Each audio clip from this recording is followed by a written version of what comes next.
नमस्कार दोस्तों और ज्ञान गंगा में आपका स्वागत है। आज हम इतिहास के एक ऐसे अध्याय को पलटने जा रहे हैं जिसे अक्सर सिर्फ सिपाही विद्रोह कहकर समेट दिया जाता है। लेकिन क्या सच में 1857 की क्रांति सिर्फ कुछ सिपाहियों का विद्रोह थी या इसके पीछे कुछ गहरा, कुछ और बड़ा सच छिपा था? चलिए आज उस असली सच की परतें खोलते हैं। कल्पना कीजिए 1857 का भारत। ईस्ट इंडिया कंपनी की लोहे की पकड़ में जकड़ा, जहां हर सुबह एक नई क्रूरता और हर शाम एक नई बेबसी लेकर आती थी।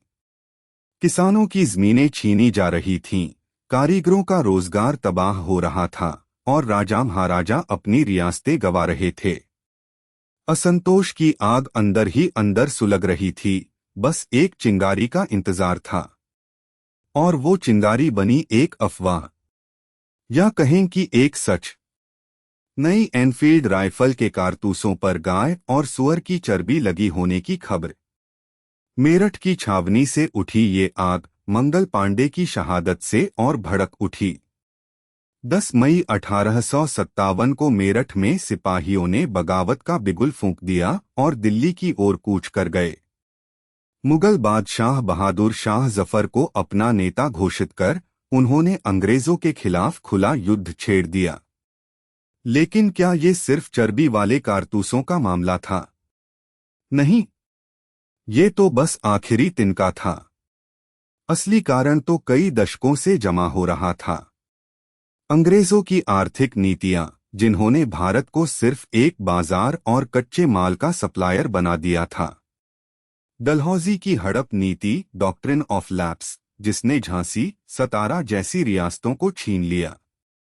सामाजिक और धार्मिक मामलों में बढ़ता हस्तक्षेप, धर्मांतरण के प्रयास और भारतीय परंपराओं का अपमान, ये सब मिलकर लोगों के दिलों में ज्वालामुखी बन चुका था। ये विद्रोह सिर्फ सिपाहियों तक सीमित नहीं था, ये एक जनक्रांति थी। कानपुर में नाना साहब और तात्या टोपे, लखनऊ में बेगम हजरत महल, बिहार में बाबू कुंवर सिंह और झांसी में रानी लक्ष्मीबाई, ये वो नाम थे जिन्होंने अपनी जान की बाजी लगा दी। किसान, जमींदार, कारीगर और आम जनता सभी अंग्रेजी हुकूमत के खिलाफ उठ खड़े हुए थे। ये सिर्फ अपनी रियासत बचाने की लड़ाई नहीं थी, बल्कि अपनी इज्जत, अपनी संस्कृति और अपनी आज़ादी बचाने की लड़ाई थी। अंग्रेजों ने इस विद्रोह को क्रूरता से कुचला, लेकिन वे एक बात नहीं कुचल पाए, भारतीय राष्ट्रवाद की भावना। 1857 की क्रांति भले ही अपने तात्कालिक लक्ष्य में सफल न हुई हो, लेकिन इसने भारतीयों को एक किया। कंपनी राज खत्म हुआ और भारत सीधे ब्रिटिश ताज के अधीन आ गया, लेकिन इस विद्रोह ने आने वाले स्वतंत्रता संग्राम की नींव रख दी थी। तो असली सच क्या है? 1857 का संग्राम सिर्फ एक सिपाही विद्रोह नहीं था।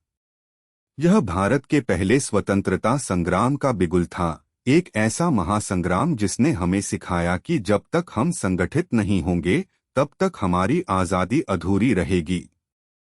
ये वो चिंगारी थी जिसने सदियों की गुलामी के बाद भारत की आत्मा में आज़ादी का दीपक जलाया।